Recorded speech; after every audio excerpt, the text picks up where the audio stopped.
Yeah. Really excited to be here with Samantha Limpany Tia today.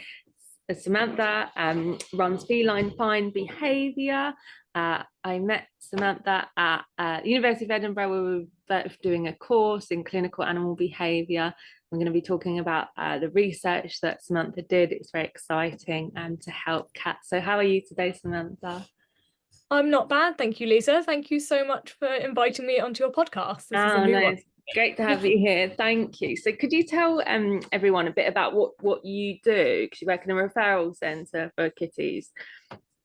Yeah, so I'm a bit of I always say jack of all trade at this point. And I tick the other box as a veterinary paraprofessional. So at the moment I work at OptiVet Referrals down in Havant. We're a multidisciplinary referral centre, mainly cats and dogs. I'm their education and development officer, and I'm their emotional support advisor too. So I look after the staff, but I also look after clients, especially when their animals kind of lose vision or get kind of rubbish prognosis. I offer kind of emotional support there. Oh, On the side, just because I like to be busy, I run my feline behaviour consultancy, which is Feline Fine, and that's where my real passion is. I love to chat all things cat. And yeah, that's fairly new. I've kind of started that back up again after I finished my master's. So I see behaviour referrals specifically for cats and offer all kinds of support for oh. owners. What kind of things do people come to you with it finding challenging? So I mainly behaviour consults, kind of clinical behaviour issues, a lot of inappropriate toileting, Mm. sort of helping multi-cat households create harmony again, or introducing kind of new cats into the household. I haven't seen any aggression cases yet, but that is quite common kind of in our field of animal behaviour, especially for our feline friends. But I Mm. also do a lot of emotional support as well. So if a cat's got a bit of a lifelong condition or a new diagnosis, then I help the owner kind of navigate that and all the behavioural and environmental changes that come with it. Sure. So, am I right in thinking you help them with their kind of house layout if they need to make any changes there for the cats to help them feel a bit safer and less stressed, or yeah. Yeah, exactly that.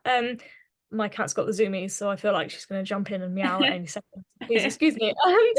But yeah, with kind of a lot of health conditions and lifelong conditions that we end up with, there are kind of environmental changes that we can make to help our cats adapt. Yeah, because they can suffer with stress, and obviously stress can make them poorly, and then it's yeah, a bit of a vicious circle, isn't it?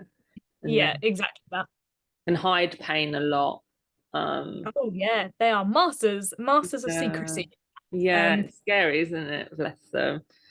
Yeah, but it's helping owners find out what those kind of little tells are. And what I find particularly interesting is when they lose their sight, people don't notice because they just mm, adapt so well. Um, but yeah, it's little signs you can see, and part of my role kind of supporting through diagnosis and things is helping owners decode their cat. And yeah, same with, it's all about understanding how they communicate with us. They're very yeah. subtle communicators. Yeah, definitely. What little signs would you say to look out for? And appreciate, different things can mean different things. Just because a cat's sleeping a lot, maybe they're just a bit more tired. It doesn't necessarily mean they're poorly. But what kind of things would you look out for? So definitely sleeping more, like you correctly said, is one of them. Especially kind of when we get to old age, there's a lot of things we kind of take for granted with geriatric kind of patients, so older patients. We sort of say, oh, they're laying down more and they're sleeping more because they're old. But What? actually, mm, Sorry to that could interrupt. What age would you say was geriatric? Sorry, and just think. so older cat Sure. or older cat. What kind of age would you say that? So they class them kind of in the veterinary industry 7 and up, but Sure. Yeah. Okay. yeah, so for our older cats, they tend to sleep a lot. That can be pain related. If they're a little bit sore, they'll generally find somewhere nice and toasty that they can hole up, and it's quite nice on their joints. You Mhm. can sometimes see kind of behavioural changes, more vocalizing at night, kind of a bit more restless if they're a bit unsure about where they are. You can see a bit of cognitive decline there. Mm. Sometimes the appetite will change, so they might start eating more, drinking more. That can be a sign of things like diabetes, hypothyroid. Mm. So any kind of behavior change, I always say to clients, and certainly before I get consults, I always ask for a vet check. because Mm, often there's something physical mm. going on as well. Yeah, definitely. Yeah.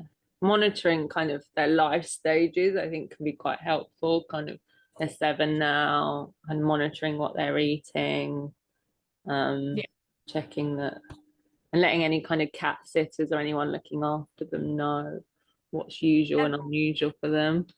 Um, yeah, definitely. Every cat's an individual, right? And they don't come with a kind of instruction manual. So no. I Yeah. always say to clients, you know your cat best. Yeah. I can come in with this gold standard manual of how a cat should be, but that necessarily isn't going to reflect you, your cat, or your household. So definitely owners are always best placed to tell us as behaviorists and to tell their vets what's normal for their cat. Yeah, absolutely. So obviously you know a lot about cats and their behavior. Could you tell us a bit about what emotional welfare means for you? That's a very big question. So to look at emotional welfare, I always kind of go bigger first. What Mm, is welfare? mm, You know, how you consider welfare, Lisa, how owners consider welfare, how vets consider welfare, how I consider welfare is going to be slightly different. mm, But to put it simply, it's the holistic view of an animal. It's looking at the animal in its entirety. mm, And that kind of includes emotional health, how they're feeling, physical health, how, physiologically, if they're healthy, if there's anything weird going on, mm, and behavioral health as well. So are they behaving naturally as their species kind of dictates they should, as it were? And mm, actually, are they learning from the experiences and applying that learning? So when we take all of that together, it is welfare. It is just the picture of an animal, and more importantly, it's a subjective experience of that animal. How are they experiencing life? mm, And how are they taking these new and novel, potentially scary experiences? And so when we focus more in on emotional welfare, like I said earlier, putting it simply, it's how an animal feels. mm, And one of my participants actually in my study that I did for my thesis, looking at this exact subject of what is the definition of it, they coined a term which I love, and it's the mental aspect that isn't quantifiable by anything. It's a bit mm, fluffy. We can't quite pin a definition on it other than it's about how an animal feels. yeah, And obviously they don't feel the same that we do. But they're capable of feeling emotion. The mm, hard bit is we can't ask them how yeah, they're feeling about their day or their experiences. We have to use behavior to try and make a bit of a guess. yeah. And obviously, kind of emotions can change over time. You touched on the kind of life stages and potential pain as we get older and things like that. And just because a dog comes in, your friend's dog comes in, and your cat was fine with it a year ago, and then they see them again, and then they're hissing and spitting at them, you know that can be for lots of different reasons. It doesn't necessarily mean what they're fine with now means that further on down the line they'll be fine with. um Yeah, certainly. It's like us, right? It's like humans. It's things that we were okay with as a teenager, going out all night, getting absolutely hammered and waking up somewhere we don't really know the next morning was like, it's part of it. I'm going to go to work at 8 o'clock. Whereas, I don't know about you, Lisa. Now I look at that and I think, oh gosh, no. Yeah, I'm sitting What here I with a was hot okay with. chocolate. Yeah, exactly. In bed by 9 o'clock. Lovely jubbly. And Can't it's the same do this. Yeah, absolutely. Um, so how does kind of emotional welfare affect you and your cat? Can you give any tips to people of things to look out for? I know obviously when we studied there was things like ethograms, so looking at kind of all the different body language a cat might be showing that might suggest that they're a bit stressed or worried about situation, but any kind of body language signs that you can look out for that might suggest that they're feeling a bit worried.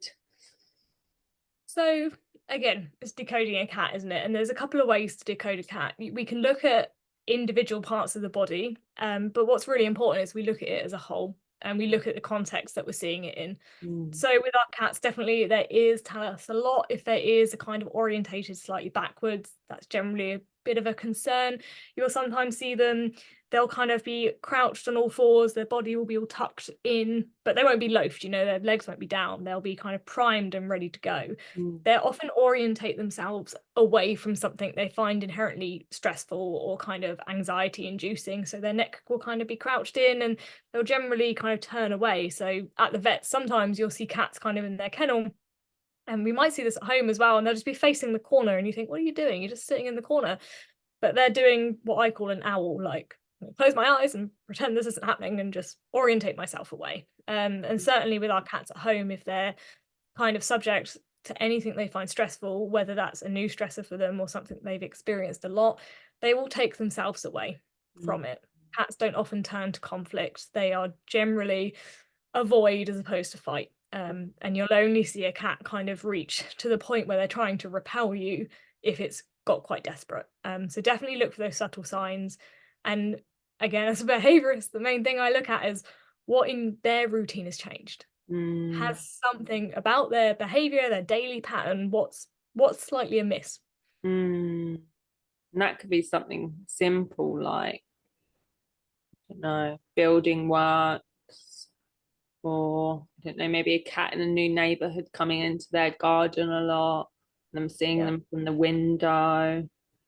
Yeah, certainly. Or it could even be less than that, you know, it could be we are using a new air freshener Mm. and a cat really doesn't like the smell, or you're using a new perfume and your cat really doesn't like the smell. If you've got a cat that's, you know, generally their temperament, they're quite anxious individuals, they don't really like change, they can be a bit kind of wary of new things. It could be something that simple, and even, you know, I don't know, moving a little bit of furniture that doesn't mean much to us. We think, oh, you know what, I want the table over there. And the cat's like, oh, something's changed. What has changed? Especially with the cats that I work with that have lost their vision, that change is massive. Yeah. Um, and I think certainly for cats, they live in a world of smell, right? So like I was saying about perfume and air fresheners and cleaning, if we change the scent profile of the house, that can have massive, massive impact on our cats. Yeah, yeah. Thinking about where they rub and put their scent maybe on the corners of tables and things, and just avoiding cleaning those things. What what advice would you give to someone that's recently that their cat's lost their vision? Mm. What kind of advice would you give in terms of saying the house and things to think about? It sometimes it depends on how they've lost their vision. So if, a lot of the time, if an animal's vision has suddenly gone, it Mm. can be quite stressful. You'll often see like a real noticeable behavior change, whether that be kind of frantic or completely kind of shut down, hiding away. When that change is sudden, if that change is sudden, my biggest thing is security. Mm. Cats like security, cats like control, they like consistency, and they like predictability. So if Mm. we can keep their routine as solid as we can, obviously we still need to live, but if we can keep the, you know, the big signposts of the day the same and actually keep the furniture largely the same, then that's going to massively help. They Mm. value their environmental security. So as much as we can keep that consistent, it's going to keep our cat slightly more secure. There's little things like scent markers. So exactly as you said earlier, you know, they rub all against things. They rub against dust. They rub against corners, your laptop, your book, your phone. They love it. They rub all their pheromones around. So what we can do is let them, you know, pheromone a little cloth, and then we can rub that on entrances and exits so they can, it helps them navigate, you know. Yeah. Some people use different like air fresheners and things in different rooms, so the cat goes, oh yes, the smell, I'm in the living room. Different textures on the floor, so as they're walking, you know, by the stairs, put like a different mat so they think, oh right, yep, the stairs here. And Step. they'll Yeah. mm, Mm. Yeah, that's really interesting. A bit like tactiles for a blind person at, you know, at the pavement before the crossing. Yeah. yeah, Mhm, thought of certainly. But I mean, if the vision's been lost over a period of time, it. which is quite common in cats, they adapt as they go. They think they wake up and they go, oh, it's changed a little bit. All right, well, I'm going to use that nose, those whiskers, those ears, you know, and eye. Vision for an animal is a tertiary sense. You know, it's not like, unlike us, we value our vision and we navigate a lot with our eyes. For an animal, they're like, that smells much more interesting than what I can see. Yeah. So you wouldn't be recommending those scented litter pellets and things. I think I see a lot of deodorizers on the market. I'm like, ooh, no. They don't like that. They don't like these weird synthetic scents. Litter as plain as it can come. Yeah, Definitely. absolutely. Would you say that cats in multi-cat households, and obviously different cats, different personalities, like you said, but what kind of things would you think about if you had a cat and you wanted to introduce, say, another cat home? What kind of things would you be doing to prepare them for that transition? So my biggest thing I would say for owners to begin with, if I get an owner come to me and say, you know what, I want to get another cat. My biggest thing I can say before you even get the other cat is, are you sure? Have Yeah. you got the space and the time? You know, it can be hunky-dory, we can introduce them and it might go swimmingly and they might get on really well, but something might happen, like we said earlier, some stressor might occur, housework outside, a neighbouring cat, and it can throw the harmony straight out of balance. So I always say, have you got room to separate them completely and let them live a life separate for a while? And a lot of people go, no. And so that's certainly something to think about. But when it comes to, we've got the cat, great. Okay. First thing you want to do, set up a safe haven, a core territory, like a safe zone for that cat. Have all their key resources in it, their scratchers, their litter trays, food, water, make sure they have the ability to play and rest somewhere nice and high, somewhere nice and secluded. All of these things need to have a good amount of space from each other, you know, we don't want to sleep with our nose in the toilet. So have that safe haven, and then once your cat is settled in their safe haven, and that can take a few weeks, start swapping scent with a cloth, like we said earlier, you know, let them rub it around their face and you can leave it in the other environment and vice versa. Your kind of existing cat, take their scent profile, put it in the room and watch that reaction and see what happens. If either cat goes, no, don't like that, backs away, hissing, generally unhappy, then we might want to slow down a little bit and leave them a bit longer to settle. So it can take anywhere up to 6 months, something as simple as that for some cats. So I always say, be prepared for a long haul sometimes. It can take time. But once we've done the scent swapping, then we kind of do a stage-by-stage process of, okay, we introduce some visual kind of contact. And then as they kind of get more comfortable and used to each other, then we slowly start doing kind of one-on-one contact and things, but always supervised, you know, through the introduction process. Always. So could you tell us a bit more about your research that you did with Edinburgh, please? Oh, my research. The year of rocking in a corner. So you've got all this to come. So when I came up with the idea for my thesis at work, obviously as a referral centre, we do a lot of treatment that's quite intense and can be quite stressful for an animal and for people involved. And I sort of look and I think, you know, we're treating the physical problem and we're treating what's physiologically wrong with an animal. But how are we looking after kind of how they're feeling? You know, if you've been in hospital, it's stressful, right?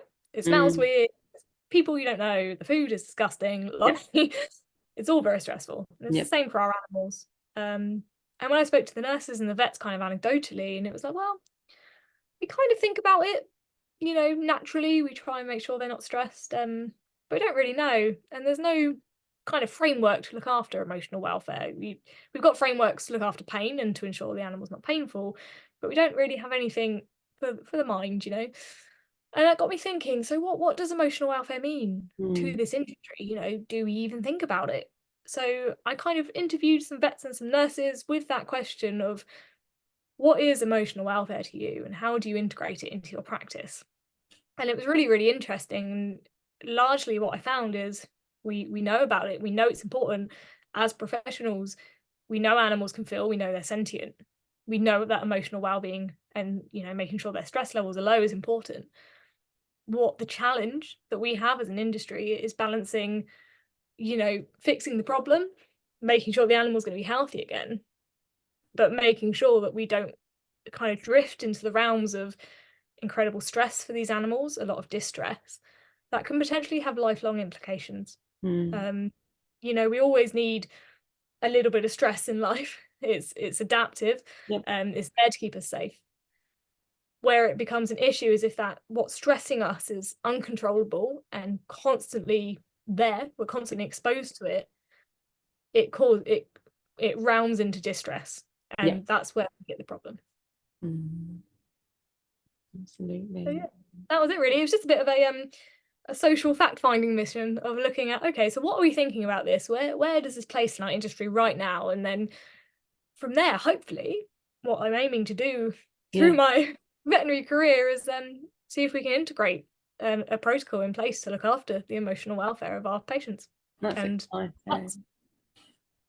Yeah, and it's so important because, like you said, going to hospital can be really stressful, and you know, different temperaments. Like, I know my lovely gran, she's not a cat, but she was very scared about going into hospital. That was one of her biggest fears.